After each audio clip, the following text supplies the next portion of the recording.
Dawn breaks over the Aurelian walls, 410 AD. The gates stand open, not broken, open.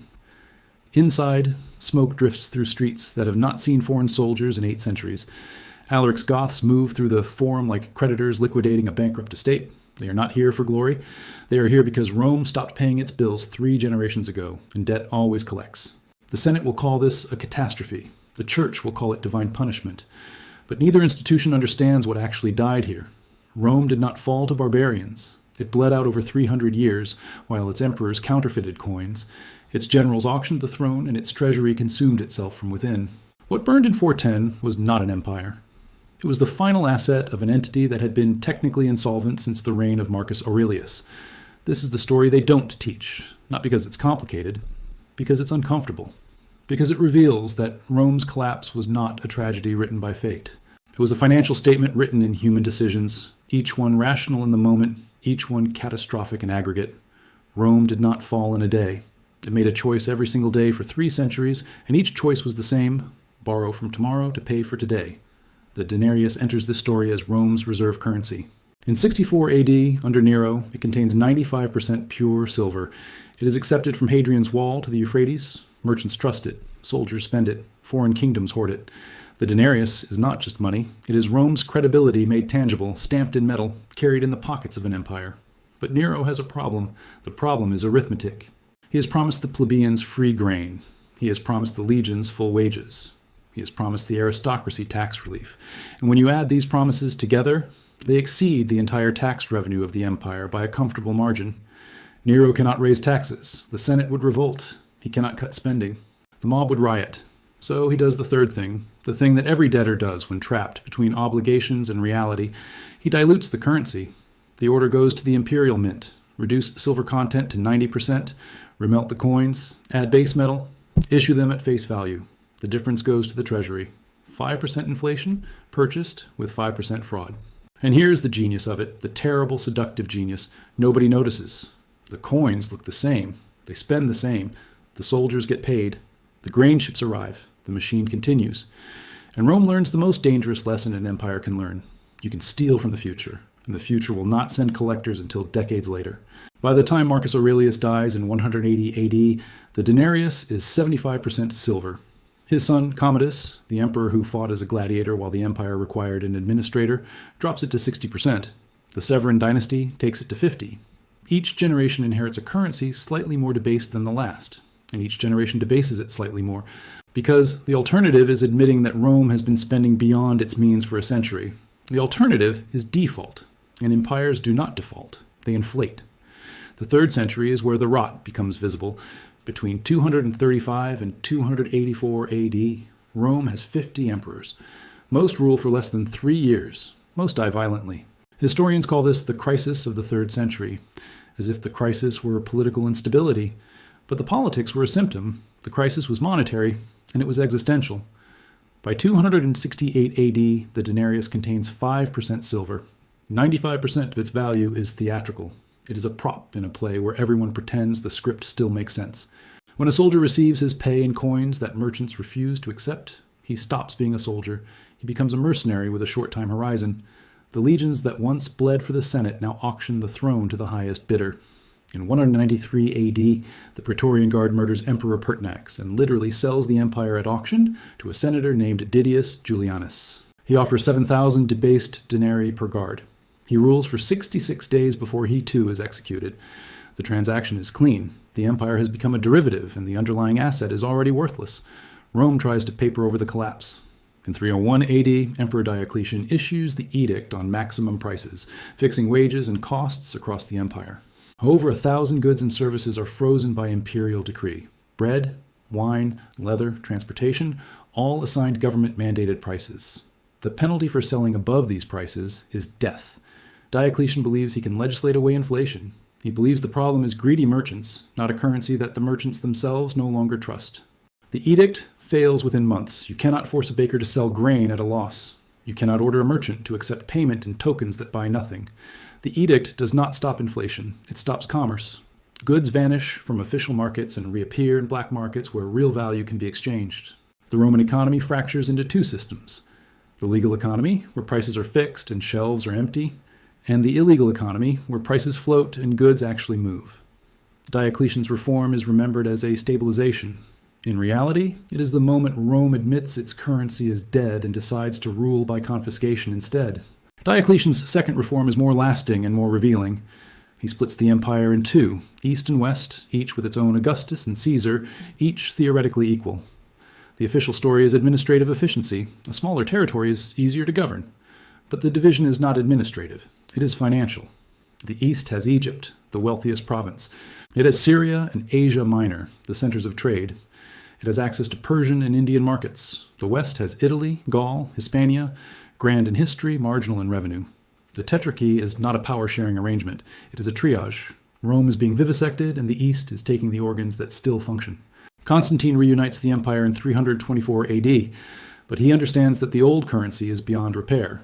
The denarius is a joke. The Antoninianus, its replacement, is worse. So Constantine does what bankrupt states do when they cannot fix the problem. He rebrands. He introduces the solidus, a new gold coin of exceptional purity, 72 solid to the Roman pound, stable weight, stable value. For the first time in a century, Rome issues a currency that holds its purchasing power. But the solidus is not for Romans.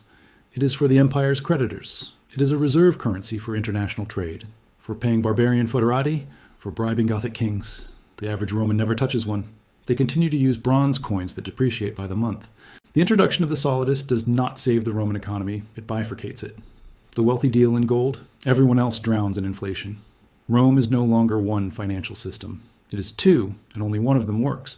As the currency collapses, wealth consolidates, land becomes the only store of value that cannot be debased. The great senatorial families, the ones who saw the crisis coming, begin buying. Small farmers, crushed by taxes, denominated in worthless coin but collected in grain, sell out.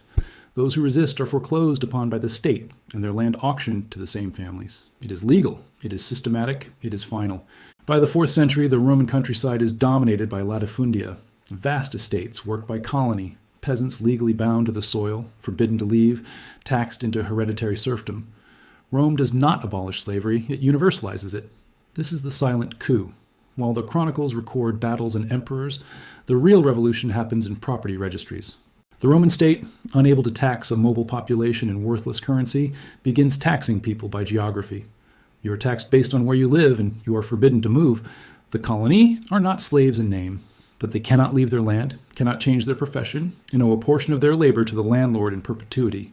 Their children inherit the same status. Rome is transitioning from a market economy to a feudal one, and it is doing so through tax policy, not invasion.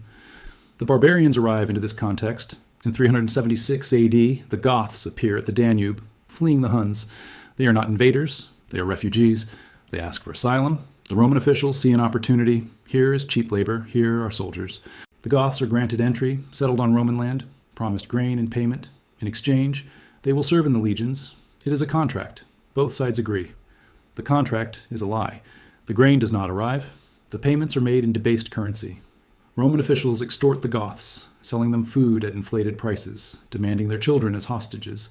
The Goths are starved, humiliated, and cheated. In 378 AD, they revolt. At Adrianople, they annihilate a Roman army and kill Emperor Valens.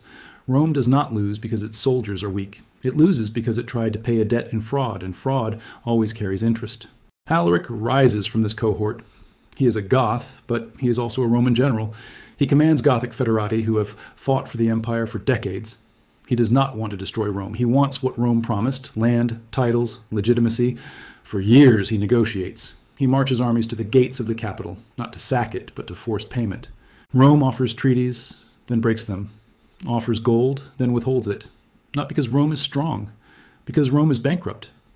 When Alaric finally enters Rome in 410, it is not an invasion. It is a liquidation. He demands 5,000 pounds of gold. The Senate cannot pay. The treasury has been hollow for decades. So Alaric takes payment in plunder. 3 days, churches are spared. Citizens are mostly unharmed. It is a professional operation. Alaric is not a destroyer. He is a creditor, seizing collateral. The Western Roman Empire continues in name for 66 more years. But it is a puppet show. The emperors are children installed by barbarian generals who command the only armies that still exist. In 476 AD, a German commander named Odoacer deposes the last emperor, Romulus Augustulus, a teenager with no legions and no treasury. Odoacer does not declare himself emperor. He sends the imperial regalia to Constantinople and takes the title King of Italy. There is no battle, no siege. The Western Roman Empire ends not with conquest, but with a debt restructuring. The Eastern Empire survives. It has the trade routes. It has Egypt's grain. It has a currency people trust. The solidus remains stable for 700 years. Byzantium endures because it retained the profitable half of the empire when Diocletian divided it. The West had the glory, the East had the revenue. And in the end, revenue is what determines survival. Rome did not fall because of moral decay. It did not fall because of Christianity or paganism or the softness of its citizens. It fell because it spent 3 centuries writing checks its economy could not cash. It fell because every emperor inherited a treasury lighter than the one before, and every emperor chose to pass an even lighter one forward. It fell because the denarius became a lie. And when money becomes a lie, everything built on money becomes a lie as well. The legions, the borders, the law, all of it rested on a coin that stopped being trusted in the 3rd century but continued circulating for another 200 years, like a corpse no one wanted to bury. The barbarians did not destroy Rome. They inherited the ruins of a state that had already consumed itself. Alaric, Odoacer, Theodoric, they were not conquerors. They were the cleanup crew. Rome died of its own choices, compounded across generations, each one individually defensible and collectively fatal. And when historians ask how an empire that ruled the known world for 5 centuries could disappear in a single lifetime, the answer is simple. It didn't. It bled out over 300 years while everyone pretended the wound was not mortal. The lesson is not that empires fall. The lesson is that they fall slowly, in full view, while the people inside them argue about everything except the ledger. Rome's collapse was not a surprise. It was a delayed reaction to decisions made long before anyone alive could remember making them. The crisis was not the sack of Rome. The crisis was the first debased coin, issued 2 centuries earlier, when Rome decided that promises could be printed and consequences postponed. Every coin clipped was a vote for the future to pay the bill, and when the future arrived, it had no currency left to pay with. You cannot print your way to prosperity, but you can print your way to collapse, and the collapse will wear the armor of inevitability.